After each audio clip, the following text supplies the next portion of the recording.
Video చివరి వారికి చూడండి, మమ్మల్ని బతికించండి, ప్లీజ్ హెల్ప్ మీ. వీళ్ళిద్దరు కూడా పునర్విక పాపలాగే SMA వ్యాధితో అయితే బాధపడుతున్నారు.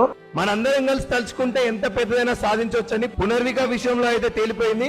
సో వీళ్ళిద్దరి కోసం కూడా మన 2 తెలుగు రాష్ట్రాలు ఏకమవలసిన సిచ్యువేషన్ అయితే ఇప్పుడు వచ్చింది. సో వీళ్ళది ఎక్కడో కాదు, మన తెలంగాణ స్టేట్ మంచిర్యాల డిస్ట్రిక్ట్ బెల్లంపల్లిలో అయితే వీళ్ళు ఉంటారు. వీళ్ళిద్దరికి 16 కోట్ల చొప్పున 32 కోట్లు కావాలి. 32 కోట్లు అంటే మాటలా బ్రో, ఎట్లా సాధ్యం అవుతుంది అంటే ఈజీగా మనం అందరం కలిసి ఎట్లా జమ చేయొచ్చో నేను చెప్తాను. మన 2 తెలుగు రాష్ట్రాల్లో 7 కోట్ల మంది ఉన్నారు ఓటు హక్కు కలిగిన వాళ్ళు. ఆ 7 కోట్ల మందిలో 3.5 కోట్ల మంది జస్ట్ మనిషికి 10 రూపాయలు ఇచ్చినా కూడా 35 కోట్లు అవుతాయి. 10 రూపాయలు అనేది పెద్ద మ్యాటరే కాదు నీకు నాకు. ఈ వీడియో చూస్తున్న నువ్వు నేను వెంటనే phone pay Google pay open చేసి పైన కనిపిస్తున్న స్కానర్ కి అయితే 10 రూపాయలు కొట్టండి. అండ్ మీ ఫ్రెండ్స్ అందరికి ఎంత మందికి వీలైతే అంత మందికి వెంటనే షేర్ చేయండి. మీరు 10 మందికి షేర్ చేస్తే 100 రూపాయలు కొట్టినట్టే, 20 మందికి షేర్ చేస్తే 200 మీరు కొట్టినట్టే. వీడియో చూసే ప్రతి ఒక్కరు కూడా వెంటనే ఒక 10 రూపీస్ సాయం చేయండి.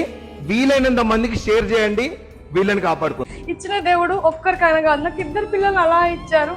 కానీ ప్రతి ఒక్కరు కొంచెం మనస్ఫూర్తిగా ఆలోచించి మా పిల్లలకు హెల్ప్ చేయాలని కోరుకుంటున్నా.